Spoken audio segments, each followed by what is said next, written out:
Hey, what's up, everybody? It's Raul, And it's Mike. and we'd like to welcome you back to the AO podcast, and this is episode 17.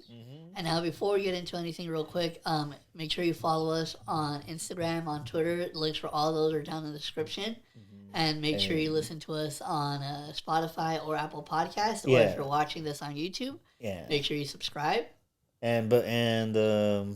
I was gonna say something. Oh yeah, not just follow us on Instagram and Twitter. Follow the podcast on Instagram and Twitter, and we both also just made letterboxes. So if you want to, if you want our opinion on movies, opinions on movies like Terrifier and what was the recent In the Violent Nature, you could check those out.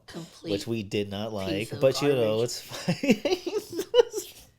But let's keep that hate going. Let's keep that hate going. No, but you know what? I feel we'll get into it, but there's something we're going to talk about. But it's literally, I'm starting to realize that the way that I feel about that movie is the way that you feel about a certain person that we're going to talk about. I don't feel that way. No, but it's like, no, it's the thing where I'm like, dude, okay, I fucking hate this movie, but then you're like, but yeah, but there's still something there, kind of. I'm like, no, like, stop trying to give it more credit than it fucking deserves. There is, though. But anyways. I will. So, he's not. I will say that I am kind of starting off the podcast this week with, like, a tinge of sadness in my heart. A tinge? Yep. And the reason for that is because, literally, like, a few days ago, it was Kendrick Lamar just did a surprise announcement on his Instagram. Yeah, the pop out with Ken and Friends. Yeah, which is basically going to be a concert that's going to be held in Inglewood, California. On Juneteenth. Yeah, on Juneteenth. And not only that, but this will also be his first time performing live since the Drake thing happened. Yeah. And so, obviously, like, this is going to be, like, a really big concert. And I definitely wanted to get tickets for me and Mike to be able to go. Yeah. So, literally on Saturday, I woke up very early because the tickets usually go on sale at, like, 10 a.m. So, I'm on Ticketmaster, and I basically am waiting for it to be 10. And once it's 10, they basically do this thing now that... Because I don't really use Ticketmaster that often. So, I don't know that they do this now, but it's a thing where once the sale goes live, they'll put you into something called a queue. Yeah. Which is basically like kind of like a waiting lobby. Yeah. Where you have to wait for it to be your turn, but then they also like show you the amount of people that are ahead of you. And so like for me, when it was finally my time to jump into the queue, I'll never forget that there was legit like 6,000 people ahead of me. Yeah. Yeah, so like I knew that I had to like act fast on these tickets. But then unfortunately for me, that's when I realized that I texted what he was telling me this. He was like, I'm gonna go to tickets, and I'm like, do you have that kind of money? Because I don't. No, but it wasn't just about the money, which I'll get into like in a bit, but it was because I got ready, and then as soon as it was finally my turn to like choose my tickets, that's when I fucking realized that this was a pre-sale. And the thing, for those of you who don't know, when there's pre-sale, you do have to have like a code to be able to gain access into the pre-sale. So unfortunately, I didn't have that code, so I couldn't even buy tickets. Yeah. And so the tickets for the general public didn't go on sale until Friday, which was yesterday. Yeah, because he had like a Cash App thing where like people who have the Cash App like thing like get like a code first so they could get the tickets first, which is some sly shit. So it's just like, yeah, you didn't have that code and. Oh wait, fuck. Wait, was it? Wait. It was on the post too. No, but I'm saying, was there a specific thing with Cash App? Like, did you just have to have a Cash App account? Oh, I don't know what specific thing there was. Because I just know like some Cash App shit. I do have a fucking Cash App account. Yeah, I don't know what it was. Maybe we should have done research on that. Yeah. But like it's just like there was a Cash App thing, but like that's what made people get tickets first, but you didn't have that code. Yeah. So regardless, I had to wait for the general public ones to go on sale, and so the thing that I did is I actually ended up also checking the concert out on StubHub. Mm-hmm. Because unlike Ticketmaster, unless you're like ready to buy your tickets out, they don't actually show you like the seating and like how much the tickets cost and all that. Mm-hmm. So when I went to StubHub and they actually showed me like, oh, like what seats cost what, mm-hmm. I shit you not, like the cheapest ones to be like on the basically the nosebleeds all the way up the top. Yeah. Which, by the way, I will say, because it was going to be at the Kia Forum, mm-hmm. which I've been to. I went like maybe because you saw some K-pop. Yeah, it was maybe like 2 years ago now. Yeah. I went with one of the homegirls because she's like really into K-pop. Yeah. And she invited me to go. It wasn't your decision. Huh? It wasn't your you weren't like, guys, I know this group. No, well, I know, like not like that, but I was also like because I remember prior to that I had been talking to her about it because I knew that she was like really into it, and I personally I don't listen to it, so I kind of want to get her insight on it, as to like why it's so popular and all that stuff. So kind of in between that conversation, it's kind of when it came up where I was basically giving out the idea of. I would be down to go to a K-pop concert with you one day, and well, luck have it, she knew of a group that she really liked that was going to be having a. They were doing a tour. At one of the stops was going to be at the Kia Forum. Mm-hmm. So I ended up going with her, but basically I've been there before. I've been to that. I've been to the Kia Forum before. Yeah. So. And our seats were at the very top. And even with that being the case, I still thought that they were pretty good seats, actually. Yeah. Because, I mean, you still kind of get the atmosphere of the whole concert. Yeah. Which I think is, like, just really important. Mm-hmm. But aside from that, so those freaking tickets, like, all the way at the top, were going for $300 a person. Yeah. Yeah. So I remember, I remember I freaking texted you that, and you're like, yeah, never mind. Yeah, no, you can't. It's like, I was like, as much as I would have wanted to go, I'm just like, I don't have that right now. Yeah, like I don't have that right now. So. And then imagine like having to buy it from Ticketmaster, so it would be like $350 plus all the fees. Plus all the fees and shit, because they love their fees over there at Ticketmaster. Yeah. But, like, and then it was announced, I think, like, the day after, a couple days after, that, it's going to be streaming on Twitch and Amazon Prime. So. Oh, yeah, that was the one thing that I will say that did bring me some joy, was that... If we're a little slow right now, we just did, like, big puffs. Yeah, so we did a pregame before this, so I mean, it's not obvious. Yeah. But so basically, why? Can you talk? No, but why'd you have to throw me off like that? You see what you did there? Because now I'm like trying to remember what the fuck I was talking about. Why did you do that? You're talking about the concert.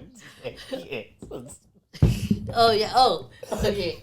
So. Basically, when I saw the announcement that the concert was going to be live streamed, I was actually like very excited because like at least I'm going to be able to experience it as, like somehow, in some form.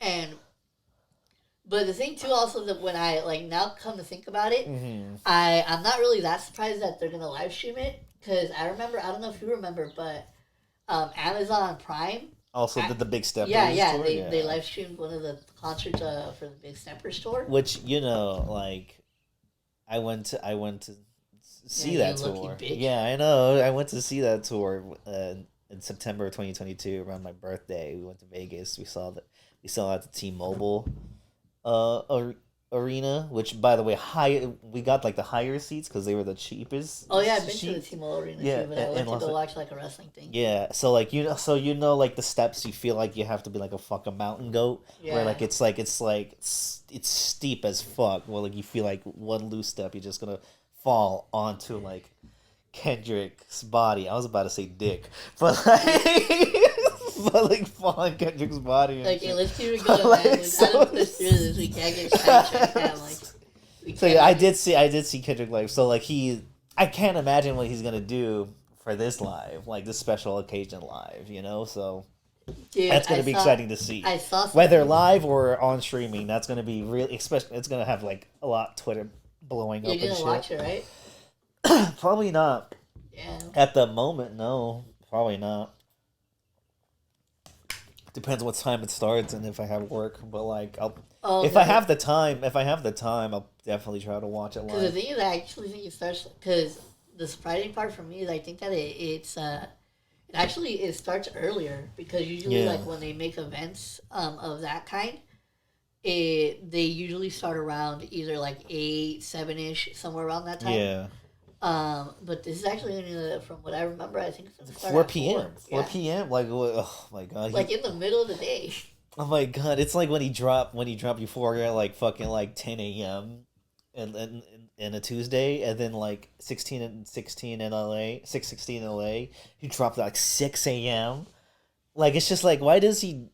It's like so creative and unorthodox, but it's also like, if we don't have the time, like you're like, you know, we have plans, Kendrick. You just can't fuck shit up like this. Yeah. But he can, because he's Kendrick, I guess. No, but I saw a tweet. I saw a tweet that I couldn't agree with more. That basically said, Kendrick performing in LA on Juneteenth. He said something. That when Kendrick performs Not Like Us, this might actually cause an earthquake. Yeah, no. Especially how old. Do you know how old the Forum is? Actually, like, I think it's old, right? Or is it just new?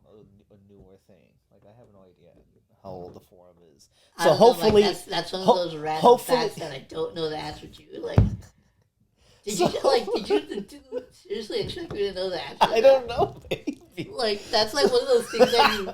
It's like one of those. I don't know. Maybe you saw like a YouTube video, no, I know, and they were like, it's one of those things that, and then it's like a British dude talking about hip hop. Hip hop. He's like, he's like, shut up. So it's one of those questions that you just fucking throw out there, and like you see if somebody just fucking. I just like, hopefully, because maybe I'm just hanging out around like a bunch of like. Okay, well, anyways, no, I don't fucking know if it's older than new, Mike. So what I'm saying is that I'm fucking. Like, I hang around with nerds and be like, actually, the Forum is like, because I hate Light Slayer, you know. God damn it, like, this is gonna be impossible. No, but so it's basically, I'm sad that I can't go, like, actually be there. But I am happy that I'm gonna at least be able to watch it. Yeah, you know, at least live on Twitter, because you know that shit's gonna go crazy. Yeah, with the stupidity. That being said, I wanted to kind of to go down memory lane a little bit for this episode. Well, aren't we gonna talk about Drake? Oh wait, the Hey There Delilah. We didn't talk about that yet. Oh yeah, so for those of you.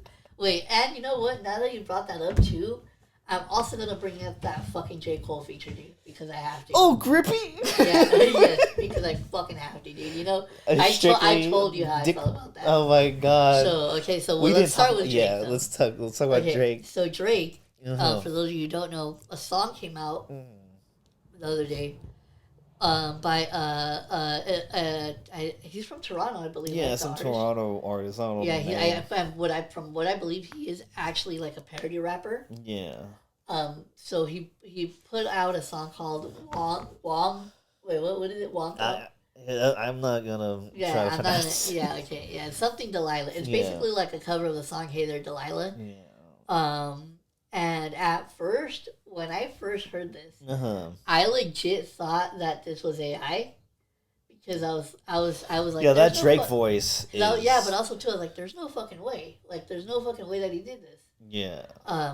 So that's kind of the and people love AI, so like it's understandable to think that this is but AI no, but that's the motion that I was going on, is that this is AI, like this can't be real. Yeah. But then I saw later on, after the song had came out, that Drake posted it to a story. Yeah. And I'm like, oh, now I'm wondering, is he just like acknowledging it because it's getting traction? Yeah. Or what, Because like, he's a cornball. yeah, so like, what is he doing here? Yeah. No, he actually did it. That's his actual voice. I don't care if it's parody or not. Like to reach that level of awfulness, should be looked at as low, similar to like an album we may or may not discuss later in this episode. It's like an achievement of garbage. Like it's like it's like how did he do this in the worst way possible? Ooh, shit, shit goes on here on these parts. You know what But I'm okay, saying? so anyways, yeah. So it turns out that it is actually Drake. Yeah. And so I can't fuck with so if you just go listen to it and Yeah. if you haven't heard it, it's fucking awful. Yeah, and it's really even if it bad. is, like I think you mentioned this earlier, even if that song is meant to be a parody, Yeah. I still don't fucking understand why he would do this, especially right now. After he lost. Yeah, I don't get the mindset behind it. But bad move. But then speaking of bad moves, yeah, and then we get to motherfucking J. Cole. So J. Cole makes Mr. Humble Man, makes his first appearance, makes his first guest appearance on a track since everything happened, and oh boy, that verse. Yeah, no, it's a little bad. It's a little bad. Like I ain't trying to put this on while like trying to get a grippy, So it's just like it's the worst. This is the worst song. I actually don't like. I actually hate this song more than the Drake one because at least Drake, it's like at least Drake is like this is intentional. I feel like this is intentional and like the hate is gonna get. I think J. Cole was like, oh, I think I got something here. I think this is sexy. J. Cole probably thought it was he good. was like, I'm getting nope. That's yeah, but I didn't like it. I was about to make a sick joke, but I was like, I didn't.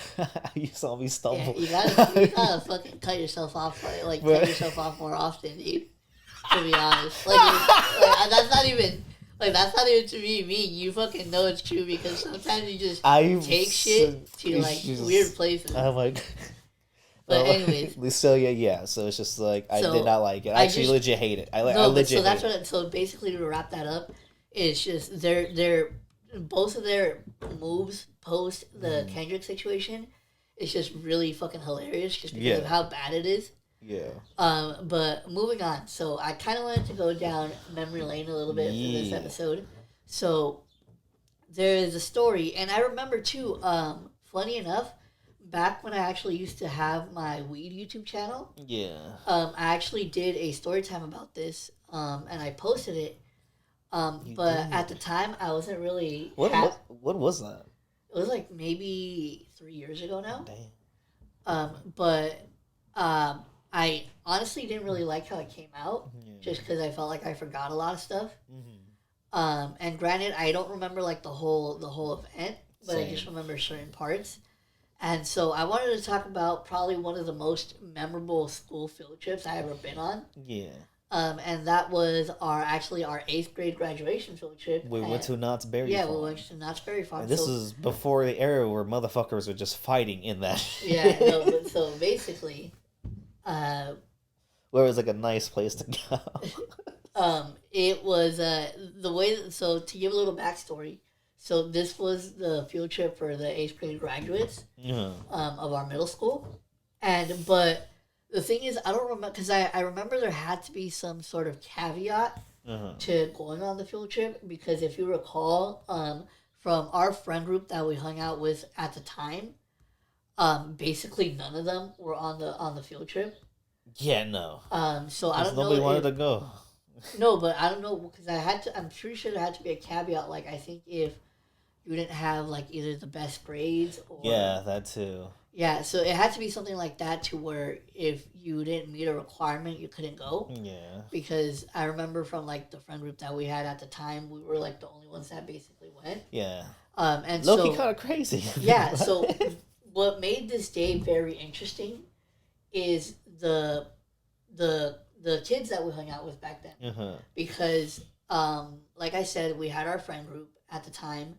but none of them were on the field trip. Yeah, it was just us. Yeah, so it basically made us we kind of just like blended into this group with like 5 other kids who were they were quote unquote like the cool kids of the middle school, but they were also like the quote unquote good students. They were like in ASB and all this other shit. They were doing everything at the school, everything. I'm just like, that's too much work. You're 13.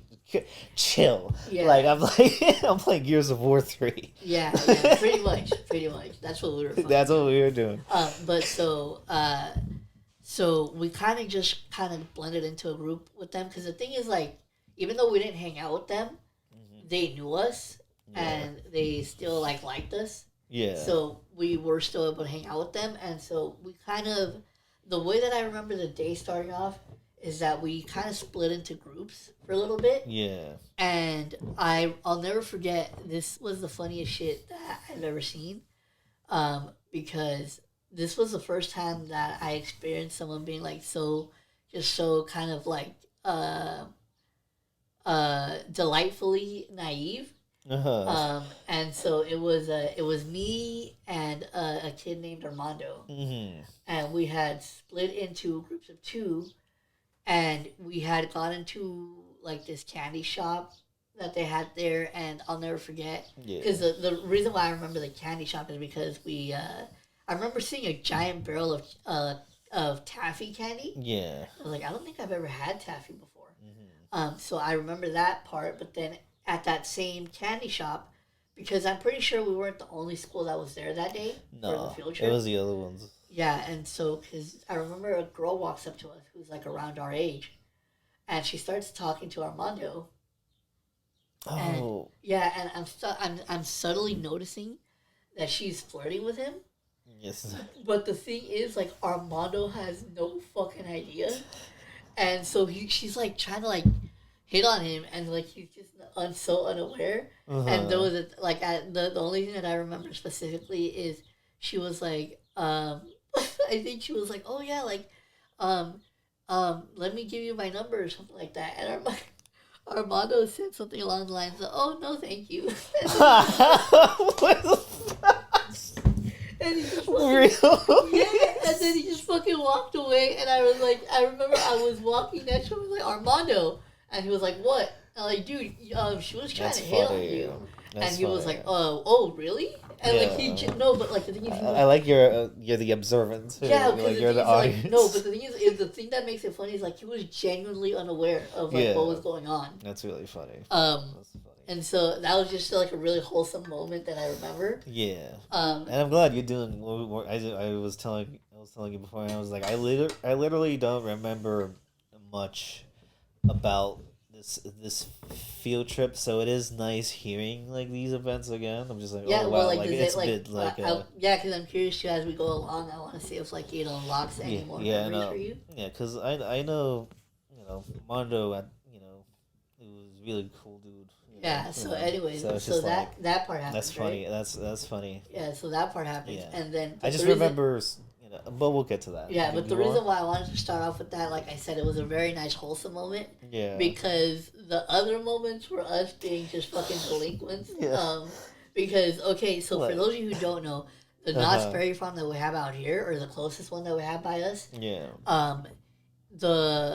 it's it's located right across the street from a shopping center. Yeah. That has a McDonald's and a Yogurtland in it.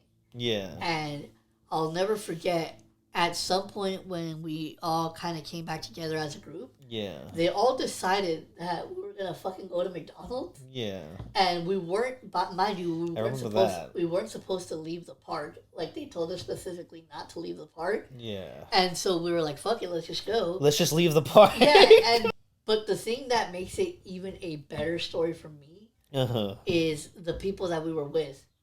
Because, like I said, these were the kids that were on ASB. Yeah, they were the good kids. They were doing everything, and all the grades. While we hung out with fucking delinquents. They were like the prodigies. While our group was just we were our the dumb kids. We essentially hung out with the class clowns. It was basically yeah. It's just and so that which made it very interesting, because you wouldn't figure that they would be the type of kids that would want to sneak out. Yeah. But we did that, and so we ended up going to McDonald's, which was a pretty big McDonald's. It was one of those McDonald's that had like a play place attached to it, where they had, it was cool too because it wasn't one of the play places that had the ball pit. Yeah. They had like video games and stuff in there. It was a bougie. Yeah. You could tell people like, oh, not very fun people come here. So So it was definitely like definitely one of the bigger McDonald's. Yeah. And so I'll never forget, we went and we ordered our food. And in this McDonald's, they had like a big dining table. Yeah. For like to sit a bunch of people, and it had like kind of stained glass windows around it. Yeah. So for the people that were sitting in there, you couldn't really see. Like you could tell that people were in there, but you couldn't really see who it was. Yeah. And I'll never forget, we got our food, and everyone like we sat down at that dinner table, and at some point as we were eating, somebody thought that one of the teachers that was on the field trip like walked in. So we had to fucking duck down under the table. Oh, it's just a bunch of kids under the tables hiding from the teacher. This is like an 80s movie. Yeah. It's like this is like a wholesome 80s movie that like that's happened in 2011. So and I don't remember ducking down. I don't remember that at all. That's funny. Yeah, and then so we ended up going back to the park after we were done eating. Oh, and then we were in the play place for a bit, playing the video games and stuff.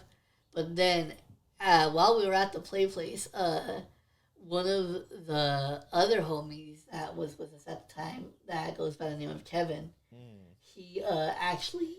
he had a cool wallet, too. Yeah, he unfortunately ended up losing his wallet at McDonald's in the play place. Oh my god, the play place? I thought he just left it like on the table. No, I think because he was probably using it to like play games and stuff. That's funny. Like the money. Yeah. So, I'm assuming he probably fucking like lost it somewhere there. Yeah, that's funny. But so that sucks, and it was really fucked up. Yeah. But so we end up going back to the park, right? And I like how you laughed. It was like, that sucks, and this is fucked up, but you still. I mean, it is, dude. I mean, it's funny, but it is fucked up. It is. He was so sad. Yeah, and then so then we go back to the park, and I can't remember this. Okay, so when this happened first, so then we get on a ride. I don't know if you got on it, but it was kind of the ride where it kind of looks like a claw. Yeah. And it swings you up, and it's like spinning you at the same time. No, yeah. I was like, I'm not doing this. And then like I went to look around the park. Yeah. And that's when we got separated. Yeah. Well, I was like, I wanted to go see the other parts. Yeah. Then, but I didn't want to go because I don't like. By the way, I don't know why I went on this field trip. I don't like roller coasters. I don't like this. The fuck? Let me just go to this place that has roller coasters. I mean, it's not like we can do something else. Cause you know, I think my mom would have estimated how much I don't like roller coasters. Cause I just didn't want to go on them, but like my mom was just like, oh, just go, just like hang out with like kids your age instead of being inside. So it's just like I was like, all right, I was like, I guess I'll go. So but I did go on a couple rides. Like one of the first ones we went on, actually, I do remember with that we all went on was Montezuma's Revenge. Oh yeah, that was the one that went back. And forth on a loop, which was actually kind of cool. But also like the speed was so strong from my fucking fragile body. You were skinny as fuck, I was skinny. Like 7th grade, that's when I met you. I was fat. And then I got really sick. That made me skinny. Yeah. That made me really skinny. I don't know. Looking back, I don't know what the fuck that was. That sickness that made my fat ass just slim the fuck down that much. But like I was legit skinny till I was like maybe 20, and then like I fluctuated, and now I'm a little fat. But like 8th grade me was like skinny, bare bones, like fucking punch me, I break. Like Legos. But like the Montezuma's Revenge, so like I was like, the wind took me back, my whole body went the direction it was going. So like if it was forward, like my whole body like was stripped the fuck back. Then it went backwards, my whole body was like fucking like crunched up in the fucking fetal position, like as fast. I was hurting. And then, like, one of the other kids were hanging out, bit his fucking thumb while, like, the transition was happening. I'm like, how'd you do that? Okay, but then They go on back so back to when we separated. Yeah. You were on that big ass fucking ride. Yeah, I so hate. I mostly hate roller coasters though. Yeah. Okay. So, and I'll remember. And so, same kid, Armando, was actually one of the people that got on the ride with me. And I can't remember if he was next to me or not. I don't think so. I think maybe he was like a few rows down. And so when we went up and the ride's going on and it's spinning us, obviously everybody's like fucking screaming. Yeah. But the thing is, one thing that you'll know about me is that for some reason, especially when I was younger, I think I'll do it even. I think I'll do because the thing is, I haven't been on a roller coaster in like years. Yeah. So I don't know how I would react now. But for some reason, when I was a kid, when I was riding the roller coaster, I'm somebody that doesn't scream. Yeah. So I was kind of just like holding it in and just kind of like taking in the moment. Yeah. But because I wasn't screaming, as soon as the fucking ride ended and like everybody was getting off, I'll never forget fucking Armando just runs over to me and he's like, roll, roll. And I was like, yeah? And he's like, are you okay? And I was like, yeah, like, why? And he's like, oh, dude, I thought you, like, fucking passed out or something. Because he assumed that because I wasn't screaming that I had fucking passed out on the ride. You were just enjoying the view. Yeah. That's so funny. He's like, I thought you, like, died. Yeah. Like, if I had to come back and see, like, an ambulance by the fucking thing in your body...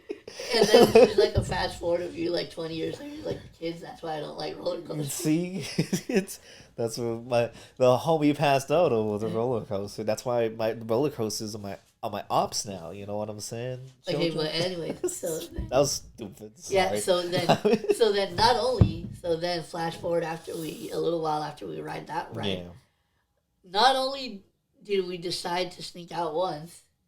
But you guys... But we fucking snuck out again because they wanted to go to fucking Yogurtland. That shit is bomb as fuck. Yeah. I didn't go to Yogurtland till like way later. And then I just kept eating their chocolate. I think I've only been to Yogurtland maybe like twice or 3 times in my life. And that was one of them? Yeah, and I think that might have been the first time I ever went to one. But I'll never forget because we were in there and I got a little bit of the yogurt and then I was just having a shit ton of toppings. Yeah. And then me and Armando were talking and everything. That's the thing that I thought that was kind of cool because as I mentioned earlier, those were kids that we knew each other from school, but we just didn't hang out with each other. Yeah. So getting to hang out with them for that whole day was just very dope because it was also one of the last days of like. Yeah, it was. And like most of them were going to different schools than the school we went to. Yeah, and so just getting to like actually hang out with them and be actually having fun. Real fun that day was just really dope. It's like those summer indie movies that are about like life issues. Like, oh, that's nice. That's actually like a nice thing, human connection, even with that one day. Okay, and so, anyways, how did the day end?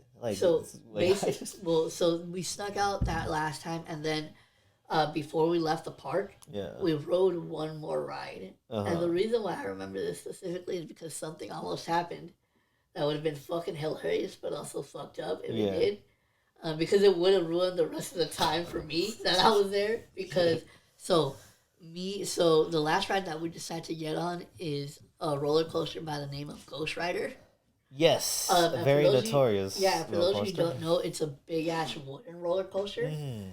And so I'll never forget, I got into the ride, and my partner that was sitting next to me was a girl by the name of Sabrina. Yeah. And so I'll never forget. We're going up the hill to make the drop, and as we're approaching the hill, Sabrina taps me and she's like, "Hey, Raul, like, don't you want to take off your glasses?" And at me, like a dumbass, I'm like, "Oh no, like I'm good." I'll never forget, bro. We fucking get to the top. And then we fucking do the drop. Bro, if it wasn't for my big-ass forehead, my fucking glasses would have legit flown off my fucking face, dude. Thank God my forehead big. Save my glasses. Yeah, dude, because my glasses would have legit fucking flown off my face, dude. And your glasses are, like, thick. They have these, like... Yeah, and so if I would have lost my glasses, dude, that would have fucked up the rest of the day. I know. They were like, fuck. He was like... And that shit is bumpy. Like Ghost Rider is I could get on that roller coaster. So it's just like that, but that shit is bumpy to the point where it's just like it like fucks your body up a bit. Yeah. You know, but it's really it's fun. No, but I'm not like for me personally, I would want to go on a roller coaster again just because it's been so long since I haven't. It also depends on the roller coaster too. Yeah, but I mean I'd be down to go to one, but yeah. Would you get on the Ferris wheel that goes like way up high? Before. Way up high. I think I have before. I wouldn't do that. I hate that shit. I hate being in like the air for like a long time. I've never been on a plane, so like you know. Oh, you know which ride I think you would absolutely hate? What? Do you remember a ride? It was really popular at like local county fairs, especially like back in the day. It was the one that looked like a giant spaceship, and when you got on, there was like essentially just like a bunch of mats like on the side of it, and you basically just laid your body up against it, and once the ride started. You just go like this. Yeah, it basically starts to spin, so it makes it really hard for you to like move. Yeah. Did you ever get on that? No, I don't think I've ever gone because that shit scares me. I was like, I don't trust that logic. I don't trust that science. No, so I never got on. No, I remember I've been on it a few times when I was a kid, and that shit was definitely intense. It was. It gives you the thrills. Yeah, but so anyways, just kind of wrapping this story up. It was just a really dope field trip where we got to hang out with kids that we usually don't get to hang out with. Yeah. You know, them being like the more popular kids, and us like hanging out with like the class clowns and stuff. It was just a very nice, wholesome moment. Yeah. But kind of wrapping that up now, moving on to something that's not fucking wholesome and it's not nice. Yeah, I like how it was like, oh. I was listening to it, I was like, this was nice. This was nice. You know, it's just like this nice, wholesome content that we never get to do. And I was like, oh, what are we talking about again? Oh, yeah, I forgot. Yeah, something that you are fucking making me discuss and I fucking hate you for so much. If you don't know what we're talking about, we are since it's Eminem season, Eminem is coming out with a new album, Death to Slim Shady. Maybe like that has a lot of eyes on it, surprisingly. So like, you know, I figured why not go through some albums. I don't know about all of them, but some albums that like are very interesting to me. No, the fact it's not that. And it's the 20th anniversary of this album. It's not the fact that it's an Eminem album that we're discussing. It's which fucking Eminem album we're discussing that I hate so much. Yeah. So I was like, you know what? I need us to confront our fears. So we are reviewing I don't know how long, but like we are going over our thoughts over that Eminem. By the way, album, I know that he's Encore. doing this shit on purpose. By the way, yes, I because he wants me to shit on Eminem. I don't want you yes, to. You do. I don't want you. Okay, well, if you didn't, Mike, what fucking album did you choose then? I chose Encore to talk about because it's an interesting kind of. No, it's not. Don't even try to do this shit now. You were literally fucking laying into Eminem like 2 episodes ago. I was Don't try to defend him now. I mean, I need to... Especially for this fucking album. I need to put up the context towards my feelings of this is coming out of love. These are feelings, these are critiques coming out of love, you know? So I just wanted, I think it'll be interesting. It's 20 years old, which is crazy. 20 years ago, Eminem fans, after 3 classic back-to-backs, he gives us this album, which I think, you know, is a very, you know, really bad album. And Raul, why don't you add on to us? You know, maybe add to it by talking about the way it starts with Evil Deeds, you know, why would you start this album off like this? And then, you know, and apparently, and I looked into it, because, you know, with an album like this, you're like, okay, what the hell happened? Like, you have to look up, what's the context? What the hell happened? Eminem, peak drug use, you know what I mean? Going through some shit, awful shit, you know? But, like, there's also songs from this album before the release, like that leaked, and they're apparently the good ones, which some of them are, but like that was just like 4 to 5 songs, and Eminem was like, okay, let me just like make sure to write these songs real quick while fucked up so I could put them on the album. And the album runtime is 1 hour and 17 minutes. That's as long. That's a minute shorter than Mr. Morale. I'm just like, Eminem, did you really need to fill in the songs that were leaked? You could have just had like a 1 hour album. Did the extra 20 minutes? Congratulations, Mike. You wasted an hour and 30 minutes of my fucking life having to re-listen to this shit. But like, I want also. It's not even just about the. Also, album. I'm not gonna go track for track because this. Which album, I'm not. I was originally gonna do that. I originally wanted that. In fact, when I got here, I was low key we were kind of fighting. I'm like, I kind of want to do whole episode about Encore, but you're like, album no, does not deserve an entire fucking episode, dude. And I'll tell you why. Why? Because you have Just Lose It, which is immediately followed up by Ass Like That.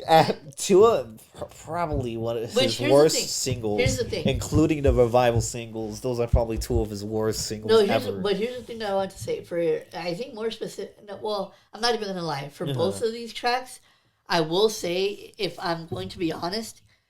If you listen to those tracks like every now and then by themselves, like not in the context of the album, they're actually pretty fun songs. But listening Ass Like That is not. But listening to them in the context of the fucking album, I fucking can't. I like how like after Mosh, which is like the worst motivation fucking song the song Mosh, which like sounds like he's like a Joe Biden speech. Like he's like, it's just like, it's the most unmotivating like fucking like anti-American song I've ever heard in my life.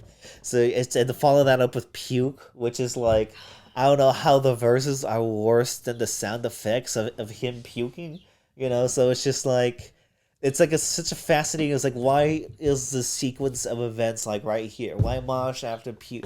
Like it doesn't make like sense with the. We could talk shit. There's people who talk shit a lot about his first like major 3 albums that big. You can talk flaws be all. His sequencing for those first 3 albums are like the pacing and the flow of those albums are top notch. Like even Slim Shady LP, which is dated in a lot of aspects, but like consistency of the tracking and the pacing of the album, not really at all. It's pretty fluid for what it is. But like, it's the sequencing that like always has me questioned. But like the answer is always, well, he was just fucked up in the studio, And I remember watching an Encore reaction from these YouTubers, Awesome and Noob, the YouTube channel, Two Scoops, amazing commentary channel that's just really funny to me. And one of them, I forgot who, but one of them was like, fuck, I forgot what they said. I forgot what they said. Okay, so but it says, there were rappers on drugs that, we can't even give the excuse that like Eminem was on drugs, therefore this was bad. But like, because there have been tons of other rappers on tons of other drugs and tons of other artists, but tons of other drugs that gave us classic shit, So it's just like, damn, you're right. I was, it's not really that much of an excuse, honestly. So it's just like, fuck, shit. Let's just like, this is an amalgamy of like what stress does to an artist to follow up these 3 things. But also, I also want not only just us to review the album just for the sake of reviewing, I also want to talk about our context to the album, like our introductions to the album, and like where, like, when did you hear this album first? Like, was it after like the first 3 albums, or did you like listen to like MMLP, then Encore, then Eminem Show? I don't remember. I'm pretty sure I started off with maybe the Eminem Show. Yeah. But then I went back and listened to the Marshall Mathers LP because that's the one that had Stan on it. Yeah. But I don't think I at the time I didn't ever fully listen to the album. I just knew some of the singles off of it. Yeah. So I didn't actually fully listen to it until much later. And so then when I finally actually heard the entire album, yeah, I was like, I wonder why in the future my best friend is gonna, for some reason, make me fucking talk about it and listen to it again for a fucking podcast. Because look, let me just summarize the good things that I can say about this album. Yeah, because there are good things about this album. Surprisingly, there are good things. Okay, first off, Never Enough, with 50 Cent and Nate Dogg. Dope. That's an actual dope song. One of my favorite hooks from Nate Dogg of all time. Then we get Like Toy Soldiers, which of course we all know is a classic. I also want to point out Yellow Brick Road, I think, is underrated. I think he still sounds sleepy, like he wants to fucking he's taking a nap on the mic. But like I think the beat's dope. I think the stories he's telling on Yellow Brick Road are very introspective and very interesting. You know, definitely like we see a side of Eminem we actually never kind of seen before. So I just want to shout out that song. But and then One Shot, Two Shot is actually a good D12 Yeah, that is a song. D12 song. And then Mockingbird. Yeah. So I think that's all I'll say. But I also want to talk about One Shot, Two Shot because it also has like the most tame Bizarre verse ever. Like for those who don't know Bizarre from D12, every verse is just like both the wackest and the wildest verse you'll ever. If you want to get an idea, just listen to his song Rockstar. You know Rockstar? Yes, unfortunately. That's funny, but most of the other album, and also the final Encore song with Dre at the end is actually kind of dope. That's and we as Americans, which is in the deluxe version, it is actually a really fucking amazing song. We as Americans, but the rest of this album is an hour and 20 minutes, an hour and 10 minutes, an hour and 5 minutes of just pure awful garbage. That like, you know, that is the fact that this came out, like I can't imagine, like I was texting you this, I can't imagine how the Eminem fans at the time felt when they physically bought this album. After 3 straight classics, they got this. Like I can't. Sure, like when I first listened to it, I was like, "What the fuck?" But like, I can't like legit comprehend like the excitement, the build up, and like the release of this album. Like, I was like, "Oh, that like." Imagine if like fucking Mr. Morale, like Kendrick started, he was like making fart noises, or fucking shitting on the mic, and then having I legit like can't fathom Eminem fans around this time. Like, I bet a lot of them still liked it. But like, sadly, because this has its fans for some reason, so it's just like, yeah, no, it's an interesting. I think it's an interesting just time like thing to study. I don't know about to listen, because a lot of these songs are 5 minutes long, which they don't really need to be that long. They really fucking don't. You know, it's just yeah, no, not a good album. We will hopefully we'll look into a good Eminem good album. Hopefully his fucking next one is good. I hope so. Because this album, if it's bad, I don't know how much I can do this anymore. Did this album break you? Huh? Did this album break you? Encore? Yeah. A little bit. Because this is like your second this is Raul's second time ever listening to this album. And I'm just yes. And look, now I'm really hoping, I'm like, bro, at least because here's the thing. Remember, he made Relapse after this, and we liked it. I will say that, like, as far as his new shit goes, yeah, I actually thought Music to Be Murdered By was actually a good album. That B-side, however, was fucking awful. But the actual first album itself was pretty good. Yeah.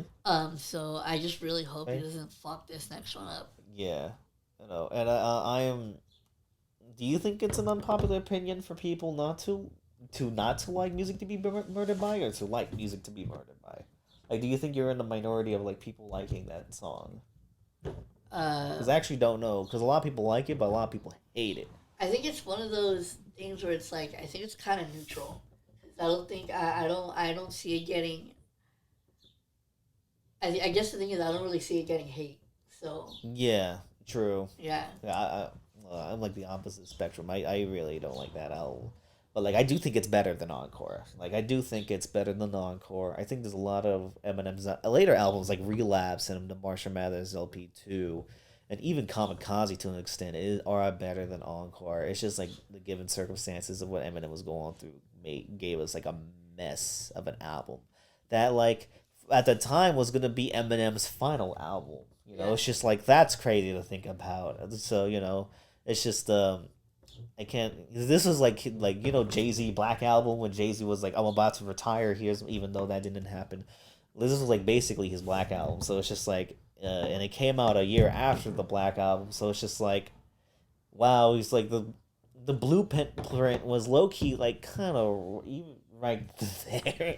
So it's just like it's just like, but Eminem does Eminem, and he made this. Well, even despite its flaws. Eminem would later release another album that just made me be like, at least Encore is Eminem to its full self. Like, it's Encore is Eminem still being a pure artist. The artistry, however, is questionable, but like it's him and his whole identity being Slim Shady and this album being is I guess it achieves its goal. I don't think it achieves it well. And I'm glad he came back with Relapse, Recovery, and Marshall Mathers LP 2 to kind of like reinvigorate and to refine his legacy a bit. The albums after that, however, I don't know. But like, it's just like this is a necessary album, but like it's more interesting to talk about for me personally than it is to listen to because I forgot how much of a slog and an annoying album this is. Yeah, I would give it a 3 out of 10. There's things there that like, okay, I get it, but no. Like I thought it would honestly I think you're kind of right. I thought it would have a lot more to talk about with Encore. But I think about it more, I'm just like, you know what? He's done better and he got better, kind of. So I think I'm gonna end it there. I just think that there was literally no reason to talk about this album. No, I wanted to talk about it's Eminem season. Yeah, but we could have picked a better fucking album. We'll pick a better album next time. This album we're gonna review is his new one. What about Slim Shady LP? We'll do it after. After? All right, fair. Because we are doing Revival later this year. So you see what he does? Like, this is never gonna stop. So we're gonna become like an Eminem hate channel. I'm not hating when there's positives to talk about. There's positives, and you've heard me talk about positives. Okay, well, anyways, to wrap this topic, he's influenced a generation of rappers. To wrap this good topic ones up, too. I want to just quickly mention. I don't know if you saw, but he actually recently did a live performance at some event in Detroit. Oh, I saw that. I saw some clips. Yeah, and it was pretty cool because he brought out an artist that I actually recommended before on the podcast as one of my picks of the day. And that's Jelly Roll. Yeah. And he actually brought him out? Yeah, he brought him out to I think cool. he sang the chorus to the Sing for the Moment. Oh. And so it was pretty cool to see him like out there with Eminem, and then he also fucking brought out Trick Trick. So that was pretty cool. Yeah. But so just to wrap that up, still looking forward to the album. I'm interested to see how it goes. I just hope it's a little bit more serious and not as playful as Houdini was. Yeah. Like if it's gonna go for the Eminem show route, which I just want to, I think I talked about before. I'll say it again. Like I thought for the longest time as an Eminem stan, I thought the Eminem show was overrated. Now it's in my top 3 Eminem. Like I like if he goes more that route, where it's like it's both self-reflective but still like cutthroat, like silliness, still being but like with a hint of grown man shit. I'm pretty sure you saw like the Dead End Hip Hop Live shit, where it's just like we're at a state. Well, they're at a state, and me too. I'm just like I kind of want like something, like Jay-Z's 444, something like a Black Thought album, like just like an unexpected introspective viewpoint of Eminem now, and which could still have the silliness and the fun and the offensiveness as Slim Shady, but also we get to like just what Eminem is thinking or I how think Eminem mainly I moved. would just say I really don't want him to go too overboard with the silliness stuff. Yeah, true. Because it's just like, yeah, he is old, and we live in an age where nothing is really offensive anymore. You Yeah. know, one of the presidential candidates has 34 fucking criminal federal charges to him. What kind of like nothing? Both everything is both offensive and not offensive. Like you know, Eminem came in a culture where like there was a certain line in the mainstream media Wait, of what's offensive. I'm kind of lost What? on your example. Well, oh, of now, because you know how like people like on Twitter be like over exaggerating, especially like the Meg Stallion quote unquote diss, which wasn't really a Oh no diss. no no no! Fool! I mean, I was confused by your comparison. Like, what did the Trump thing have to do with it? No, that's the world where like kind of hopefully for presidents did like a lot worse shit. So maybe that's a bad example. But like people want like a fucking person. No, I'm fucking. You're still not getting it, you fucking dumbass. I'm telling you, I don't know how you correlated that situation with That is true. being like about being too or how things can't get canceled Like that's anymore. I was like, what the fuck? What do you mean? Yeah, because he's like a fucking criminally charged, but people still like he's my president though. Like it's just like it's insane. Okay, maybe like I might not be making sense, but I feel like I am. I feel like I am. Not super fucking confused. Sorry, my bad. Maybe not the worst, but you know, Eminem doesn't have that type of impact anymore. So yeah, I think you know every time he tries to go back, it doesn't really work that well. But like every time he does grown man shit, he's like, okay, let me get Skylar Grey and Rick Rubin and make Revival, which is awful. I'm like, do grown man shit, but not like the way he did it last time. I feel like, you know, it's just like people are like, oh, but he did this, but like, you didn't like this. Yeah, I didn't like it because the album was fucking trash. Like, it sonically was trash. Okay, but anyway, let's just wrap this up. Yeah, so, yeah. So, we're still excited, though. Yeah. Even though I'm... See what you do to me? No, you're see what you do to me? You're the one that made us talk about this in the first place. Shut up. You know. But anyways, so... I will be positive when there's positives. That's all I'll say. So we'll just get ready or stay tuned for our review for the new album that's going to be coming out soon. But anyways, now moving on, kind of to wrap this up. Yeah. Before we get into the picks of the day, I do want to give a quick show recommendation.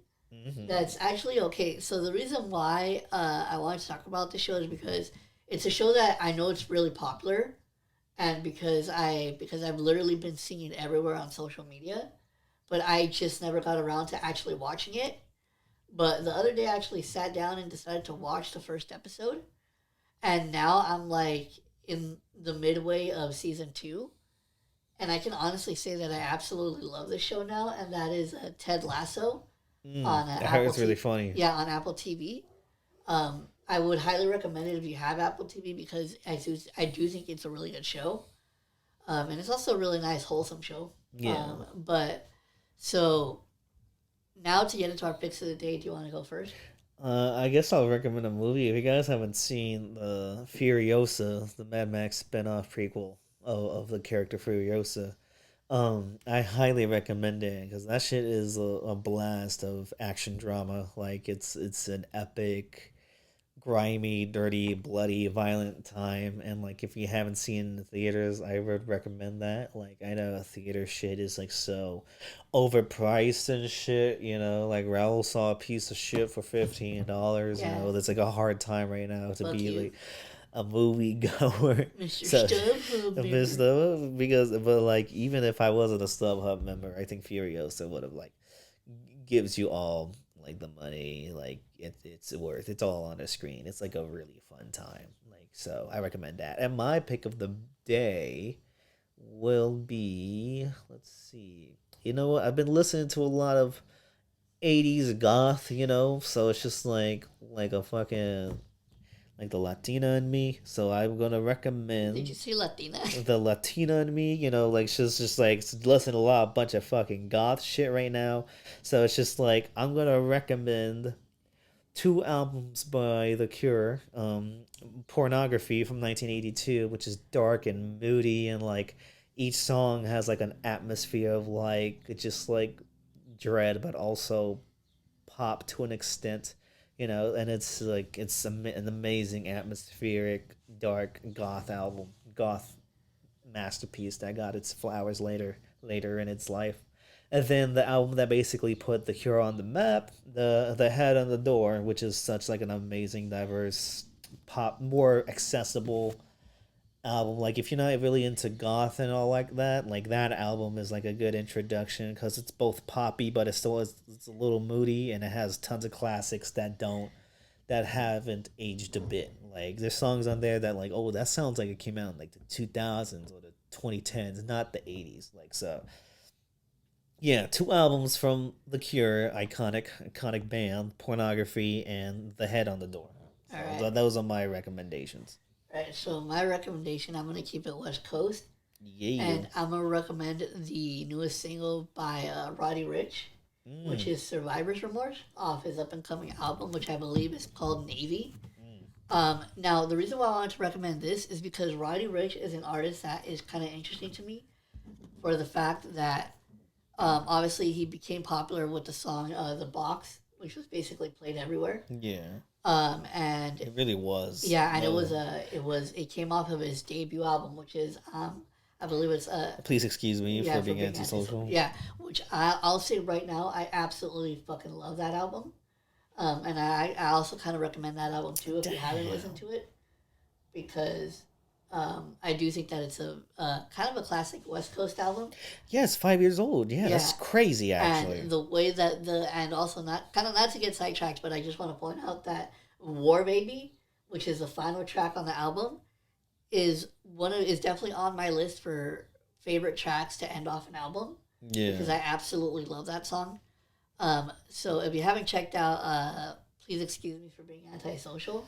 Check that out too, but make sure you also check out the new single "Survivor's Remorse" because a lot of people have been talking about how Roddy Ricch kind of fell off after that initial album. And if I'm being completely honest, I haven't really heard anything too special from him since. But I really like the direction that he's going with this single because he kind of just really strips it back and he's like kind of being vulnerable about kind of some of the shit that he's been going through lately. Yeah. Like it meets the expectations from that antisocial album. Yeah, and he's also he does have a line in there that also does address the basically the rumors of him falling off. Mm-hmm. So I am curious to see what direction he's gonna take this new album in, and so I will be listening to it. But check out the new single from Roddy Ricch, "Survivor's Remorse" off his up and coming album called Navy, coming soon.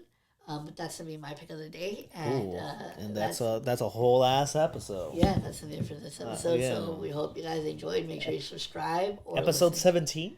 Yeah, that's crazy, honestly. So make sure you subscribe. Yeah, subscribe. And listen on Apple Podcasts and Spotify, and follow us on Instagram and Twitter. Links for those are down in the description. And Letterboxd. And we'll see you all in the next one. All right, peace. I'm about to take a shit.